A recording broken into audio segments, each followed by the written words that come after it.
Ar žinai, kad viena dažniausių priežasčių, kodėl poros atsiduria ant skyrybų slenksčio, yra visai ne išdavystė, ne neištikimybė, ar kitas kažkoks didžiulis santykių supurtęs įvykis, o maži kasdien besikaupiantys dalykai, kylantis iš nesugebėjimo susikalbėti, suvokti savo poreikius arba sveikai juos atstovėti, bei intimaus ryšio nebebuvimo. Tad jei esi poroje, ši tema tikrai palies tave. Ji padės geriau suprasti, su kokiais sunkumais dažniausiai susiduria poros ilgalaikiuose santykiuose, jeigu šiuo metu gyveni vienas.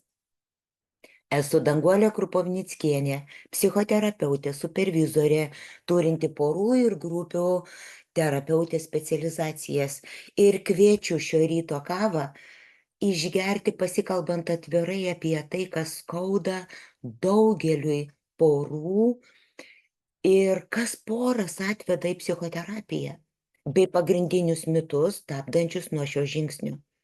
Dar pateiksiu apibendrintas įžvalgas, kada iš tiesų jau verta kreiptis į specialistus, ieškant pagalbos savo porai. Be to galėsite užsipildyti testą, padedantį pasitikrinti, gal jau laikas ir jūsų porai kreiptis į terapeutą. Ir dar viena mano dovana jums, pabaigoje pasidalinsiu 7 dienų praktinių užduočių paketu, padėsiančių mokytis sveikiau bendrauti ir susigrąžinti intimumą santykiuose. Tad kokios pagrindinės priežastys atveda poras į psichoterapiją? Pirmoji priežastis tai yra bendravimo problemos. Tai dažniausia priežastis vedanti link audringų konfliktų, ne kalbadienių, o su laiku ir skyrybų. Tai nemokėjimas bendrauti. Dažniausiai viskas prasideda, kaip ir minėjau pradžioje, ne nuo kažkokių didelių įvykių, o nuo tų mažų nesusipratimų, apie kuriuos nutylite, apie kuriuos nekalbate. Ar jums ar jums pažįstama tokia situacija ir yra tekę ginčytis dėl to, kas turėtų išnešti šiukšles, bet iš tiesų viduje pykti dėl to, kad nesijauti svarbia? Ar būna, kad pastaba ne dėl kažkurioj vietoj padėtos dantų pastos pasibaigtų grasinimu skyryboms? O gal jautiesi, kad tavo vyras visą laiką praleidžia darbe, o ir namo grįžęs vis dar tvarko reikalus, o tu vietoj šitai pasakius, pakalbėjus apie tai, ko trūksta, kaip tu jautiesi, pradedi priekaištauti, kaltinti, verkti. Tuo tarpu vyras jaučiasi puolamas, todėl užsidaro savyje. Abu pradeda tokį šaltąjį karą arba ištisai karštai ginčijatės, be jokio sprendimo tai temai, dėl kurios ginčijatės. Dažnai terapijoje girdžiu, kad poros sėdi ir kalba vienas apie kitą. Ką jie mato, kas jiem nepatinka, bet ne apie tai, kas iš tikrųjų kiekvienam viduje svarbu. Laikui bėgant tai gali vesti į tarpusavio atstumimą, santykių atšalimą, izoliaciją ir norą fiziškai ir emociškai atsiriboti. Tai kyla iš to, kad poros dažnai nesugeba ramiai išsakyti savo poreikių ar jausmų. Ginčai tampa įprasta kasdienybės dalimi. Išgirskite, kiekvienas konfliktas turi vesti į abiems partneriams priimtiną susitarimą. Sveikos poros ginčijasi ir tai normalu, nes skiriasi jų poreikiai, bet jos ginčijasi dėl to, kad susitartų, kaip jiems abiems tai, apie ką ginčijasi, tinka. Antroji priežastis, viena skaudžiausių, tai neištikimybė arba kažkokios tai paslapties atskleidimas, išviešinimas. Ir būtent tai pakerta iš esmės pasitikėjimą partneriu. Suprantama, kad labai skaudu, kai vienas iš partnerių išduoda, slepia kažką. Ir dažnai kitam partneriui kyla klausimas, ar santykiai dar gali būti išgelbėti. Pasitikėjimas yra kaip koksai tai trapus stiklinis indas. Jį sudaužyti labai lengva, o atkurti sunku. Ar galima tokioje situacijoje santykius dar išgelbėti? Išgirskite. Atsakymas priklausys nuo jūsų abiejų.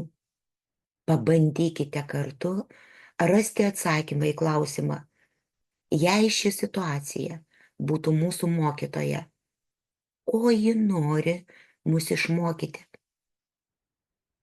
Priimkite faktą, kad tą situaciją tokią skausmingą abiems, kurioje dabar esate, sukūrėte juk jūs abu.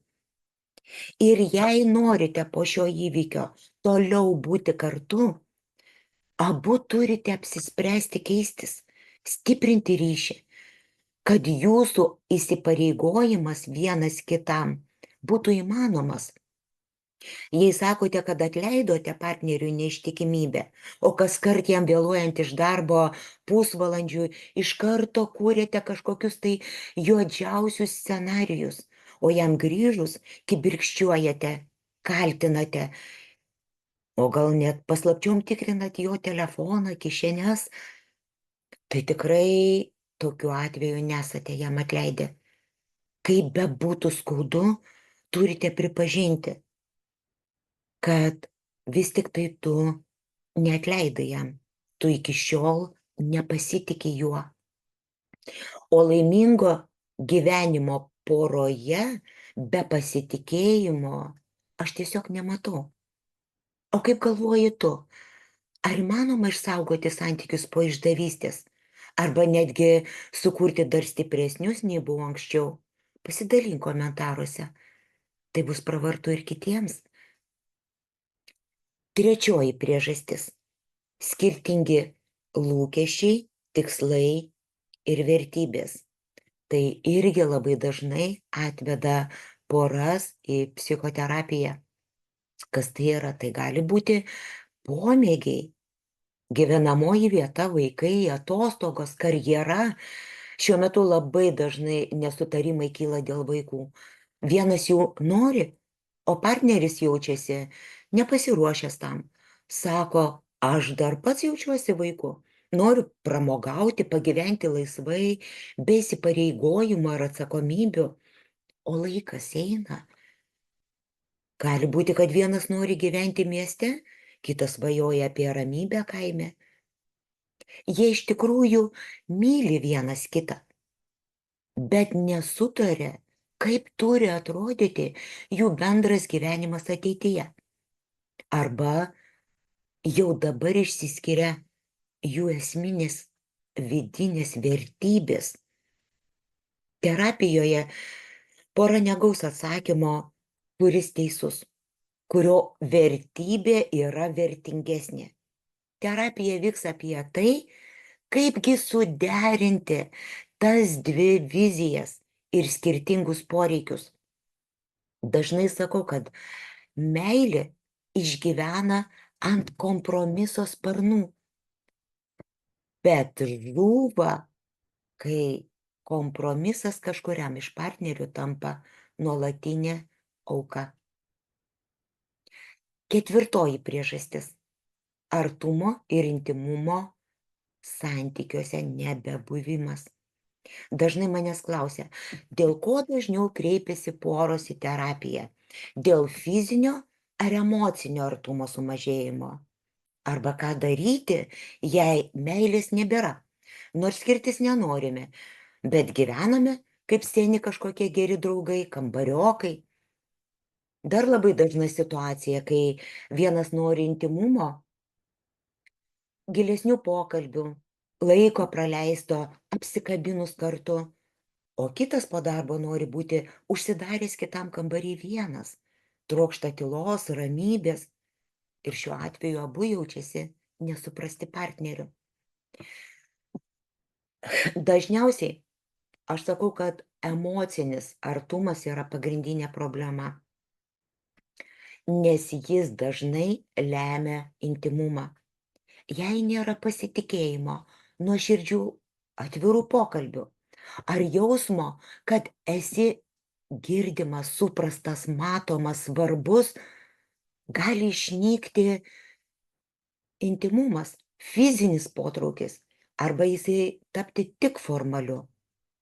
Artumas ir intimumas santykiuose tai ne tik fizinis ryšys. Tai kaip ir minėjau, gali būti pokalbiai pačiom jautriausiam temam, išbuvimas su kito žmogaus skausmu, priėmimas kito žmogaus. Tai ir jausmas, kad esi svarbus, išskirtinis šalia esančiam žmogui. Artumas dingsta ne tada, kai dingsta meilė, o tada, kai dingsta smalsumas vienas kitam, atjauta, noras dalintis, išgirsti. Terapijoje tyrinėjame, ar santykiuose dar yra vietos smalsumui, nuotykiui, laisvam juokui, nuoširdžiam pokalbiui, apsikabinimui, prisiglaudimui, nebūtinai vedančiam į seksą. Išgirskite, visą tai galime susigrąžinti, jei to tikrai norite abu. O kas tau yra intimumas santykiuose? Pasidalink komentaruose. Galbūt išsivystys netgi diskusija, kuri bus naudinga ir kitiems. 5. priežastis. Nuolatiniai konfliktai dėl kasdienybės. Labai dažnai santykius sugriauna, kaip ir minėjau, ne tie dideli iššūkiai, o smulkus nuolatiniai ginčai ir nepasitenkinimas vienas kitu. Žinoma, jei poros nuolat ginčijasi dėl buities darbų, finansų, vaikų auklėjimo ir kitų kasdieninių dalykų, tai gali sukelti nuovargį, nepasitenkinimą ir jausmą, kad mano poreikiai, mano partnerių yra nesvarbus. Laikui bėgant tokie dalykai ir tokie konfliktai iš tikrųjų susilpnina bendrumo jausmą. Dargi susilpnina pasitikėjimą savimi, partneriu ir netgi tikėjimą bendra ateitimi, kad kažkas čia gali pasikeisti. O tai dažniausiai sukelia norą tolti fiziškai, emociškai vienas nuo kito. Arba veda į abejingumą, apatiją ir užsidarimą vienišume. Terapijoje aiškinamės, dėl ko jie taip dažnai nesutaria. Ar dėl nemokėjimo bendrauti, tinkamai išsakyti, ar dėl skirtingų poreikių, įpročių, o gal lūkesčių, įsitikinimų arba noro, kad būtų taip, kaip esu įpratęs, nes tai buvo mano vaikystė šeimoje. Kai partneriai suvokia, dėl ko jie ginčijasi, jau gali pradėti kurti savo šeimos taisyklės, tradicijas, pasirašyti trumpalaikių ir ilgalaikių atsakomybių sąrašus, mokytis būti kantresniais, tolerantiškesniais, geranoriškesniais vienas kitam. Ir svarbiausia, kad konfliktai iš tikrųjų nėra blogai. Tai yra natūrali santykių dalis. Ir tai yra labai svarbu augant poroje, nes mokomės susikalbėti, rasti sprendimus priimtinus abiems ir būdus įveikti skirtumus. Būtent tai ir stiprina santykius, leidžia juos padaryti sveikesniais, pilnaverčiais, tokiais, su kuriais iš tikrųjų galiu džiaugtis ir būti laimingu. O kaip yra pas jūs? Gal turi savo įžvalgų, kaip neleisti kasdienybei ir buičiai tapti konfliktų priežastimi? Pasidalink komentaruose. Tai bus tikrai naudinga ir kitoms poroms. 6. priežastis. Gyvenimo pokyčiai ir krizės, trauminės patirtis, būtent tie didieji dalykai, įvykiai atsitikę gyvenant kartu. Žinoma, kad sunki trauminė patirtis, su netektimi susijusi situacija gali stipriai paveikti poros santykius. Ypač jei partneriai nežino, kaip tą nelaimę išgyventi kartu. Ir tos stiprios patirtis gali būti netgi vaikų gimimas, gali būti persileidimai, artimųjų netektis, sveikatos problemos, netgi karjeros pokyčiai, jeigu jie yra esminiai, ar persikėlimas gyventi kitur, visa tai gali stiprinti ryšį arba jį naikinti. Terapijoje poros mokosi priimti, kad sunkumai nėra priešai. Jie gali tapti atspirties tašku poros augimui, naujam šeimos etapui, atrandant naujas vertybės, naujas svajones ir naują prasmę būti kartu ir gyventi. 7. priežastis atvedanti poras į terapiją yra pinigų ar atsakomybės klausimai. Finansiniai nesutarimai iš tikrųjų yra dažna tema terapijoje. Pavyzdžiui, moteris nori taupyti nuosaviems namams, dirba per 2 darbus, nesamdo namų tvarkytojos, bando pati viską spėti. Tuo tarpu vyras pinigus leidžia savo pomėgiams, kelionėms. Ir abu jaučiasi nesuprasti. Tad trumpai apie pagrindinės priežastis atvedančias poras į psichoterapiją. Jei klausant atpažinai savo situaciją, žinok, jūsų pora ne vieni tokie. Ir galima ieškoti pagalbos. Ieškoti pagalbos yra drąsa, tikrai nesilpnumas. Nes psichoterapija nėra ženklas, kad jūs kokie tai brokuoti, kad jūs kažkaip reikia pataisyti. Psichoterapija tai ženklas, kad kokybiški santykiai jums yra svarbus. O dabar kelios įžvalgos, kada tikrai jau vertėtų kreiptis į terapeutą. Kai santykiai pradeda kelti daugiau streso nei džiaugsmo, kai konfliktai kartojasi tarsi ratu, tarsi užkoduoti ir niekas nesikeičia, kai vienas arba abu partneriai jaučiasi vieniši net ir būdami kartu, kai pradedama galvoti apie skyrybas, bet vis dar yra noras ieškoti sprendimo, kai abu sutinka, kad patys nebeišsikapstys, kad patys vieni neberas išeities. Ar čia kas nors apie jūs? O dabar trumpai kelios įžvalgos, kodėlgi poros išgyvenančios sunkumus atidėlioja sprendimą ateiti į terapiją. Dažnai žmonės bijo būti vertinami, jaučia gėdą, vadovaujasi įsitikinimu, kad santykiai išsisprendžia patys savaime, jeigu labai noriu. Dar kita priežastis. Jiems trukdo įsitikinimas, kad jei kreipiasi psichoterapeutą, reiškia, jie jau stovi ant skyrybų slenksčio. Jų santykiai yra pasmerkti ir praktiškai nebeįmanoma jų išgelbėti. O kartais baiminamasi, kad terapija gali iškapstyti kažką nemalonaus apie juos, apie mane arba apie mano partnerį. Arba įsivaizduojama, kad tas, kuris nelaimingas porioje daugiau, tas ir turi eiti terapiją. Tai yra dažniausiai pasitaikantis mitai, trukdantis porai kreiptis į porų ar santykių specialistą. Aš labai atsakingai sakau, kad nededant pastangų pokyčiai nevyksta. Jeigu jūs galėtumėt gyventi geriau nei gyvenat dabar, jūs ir gyventumėt geriau, ar ne? Argi ne taip? Problemos savaimegi neišsisprendžia. Priešingai, jos tik tai aštrėja.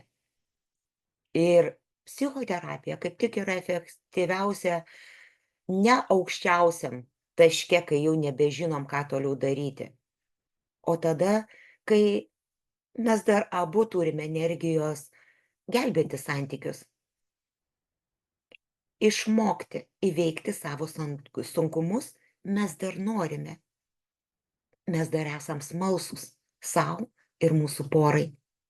Tuo labiau, kad terapijoje iš tikrųjų niekas, joks terapeutas negėdėja, nevertina, nesmerkia, netardo, jokių paslapčių nebando iškvosti. Tiesiog porų terapija yra kaip orientyras santykiams. Ji padeda poroms išgirsti vienas kitą, suprasti savo jausmus, poreikius, išspręsti tam tikrus nesutarimus ir atgauti, stiprinti artumą, intimumą santykiuose. Iš tikrųjų, terapijos tikslas yra ne tik padėti kažkokį vieną sunkumą įveikti ar tai krizę, bet ir padėti kurti tvirtą, sveiką ryšį, kuriame abiejų poreikiai būtų išgirsti ir gerbiami. O kaip tu apie tai galvoji? Pasidalink komentaruose. O dabar pereinu prie sekančios dalies ir pateikiu 7 klausimų testą iš porai, kiekvienai porai svarbiausių sričių, kurį turėtumėt užpildyti abu. Galite tą daryti kartu, o gali tas, kuris klauso dabar, pildyti dabar, o vėliau šį įrašą išsisaugoti, kad galėtumėt duoti šį klausimyną, užpildyti savo partneriui. Būtinai po to aptarkit savo partnerio testo rezultatus ir ką jums tai reiškia. Dabar klausykite 7 klausimus, į kiekvieną klausimą bus 3 atsakymai ir labai spontaniškai, greitai atsakykite tiesiog taip arba ne. Kažkur tai pasižymėkit, pasimkit telefoną ar kažkur tai užsirašyti. Pirma sritis – bendravimas. Ar jūsų poros pokalbiai dažniausiai baigėsi ginču ar tylėjimu? Taip arba ne. Ar jaučiuosi, kad mano partneris manęs negirdi arba nesupranta? Taip arba ne. Ar jau vengiu kalbėti apie tam tikras temas, nes bijau įsiplieksiančio konflikto? Antra tema. Taip pat atsakot, taip arba ne. Ar nuolat abejoju partnerio ištikimybę ir nuoširdumu? Ar turiu poreikį tikrinti jos žinutę, socialinius tinklus ir panašiai? Ar jaučiu, kad pasitikėjimas buvo prarastas ir pats savaime nebegrįžta? Tai tokie 3 apie pasitikėjimą klausimai. Trečia tema – artumas. Ar aš jaučiuosi dažniausiai vieniša mūsų santykiuose? Ar mūsų intimumas, seksualinis ar emocinis, manęs netenkina, tai yra smarkiai sumažėjo, arba jo visai nebėra, taip arba ne? Ar atrodo, kad esame labiau kambario draugai, o ne partneriai? Ketvirta tema – konfliktai. Ar dažnai pykstamės dėl tų pačių dalykų? Taip arba ne? Ar ginčai užgožia malonų laiką kartu? Ar vienas, abu gal net pasiduodame tik tam, kad būtų ramu, dėl šventos ramybės, bet problemos nesprendžiame? Taip arba ne? 5 sritis – gyvenimo kryptis, ateities vizija. Taip arba ne? Ar mūsų ateities planai, vaikai, karjera, gyvenamoji vieta ir panašiai stipriai skiriasi? Ar man atrodo, kad turiu atsisakyti savo svajonių, kad būtume kartu?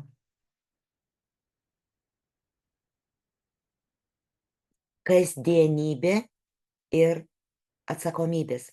Šeštoji sritis. Ar jaučiu, kad krūvis namuose ar finansai pasiskirstė neteisingai? Ar dėl pinigų, buities darbų nuolat šeimoje kyla įtampa? Taip arba ne? Emocinis klimatas. Ar mūsų santykiai man kelia daugiau streso nei džiaugsmo? Ar pagalvojus apie ateitį kartu, jaučiu daugiau nerimo nei ramybės? Ar yra minčių, kad skyrybos būtų lengvesnis kelias nei gyvenimas kartu?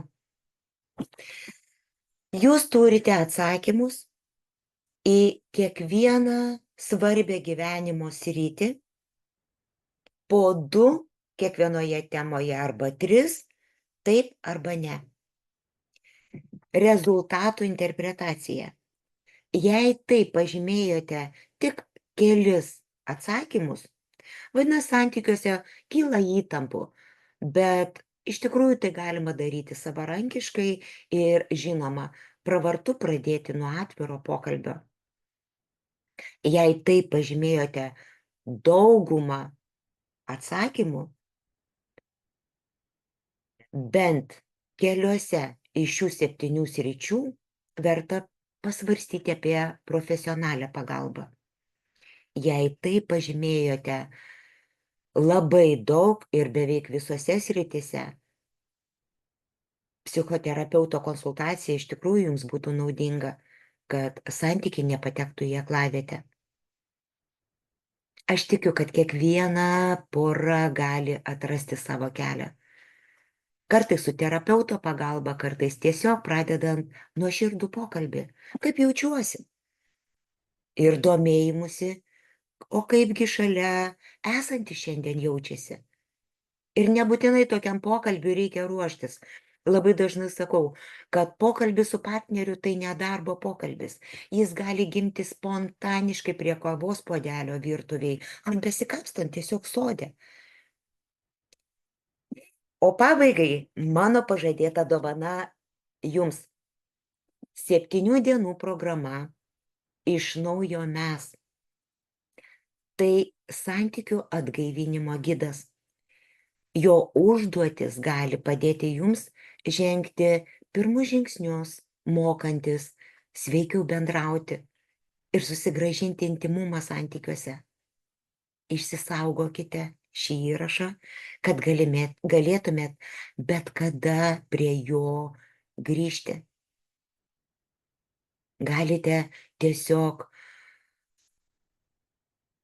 papildyti savo kažkokios pratimais, praktikomis. Visa tai augins jūs žingsnelis po žingsnelio, stiprins jūsų ryšį ir darys jūs laimingesniais jūsų santykiuose. Ačiū, kad buvote kartu. Jei ši tema jūs palietė, palaikinkit, kad kuo daugiau žmonių pamatytų šį įrašą. Ir žinoma, neužmirškite prenumeruoti mano kanalo ir gauti naujų įžvalgų įvairiomis aktualiomis temomis arba įkvėpimo pokyčiui. Ir nepamirškite, santykiai nėra tobuli, bet jie gali būti tikri. Su meile, padrąsinimu ir palaikymu, Danguolė.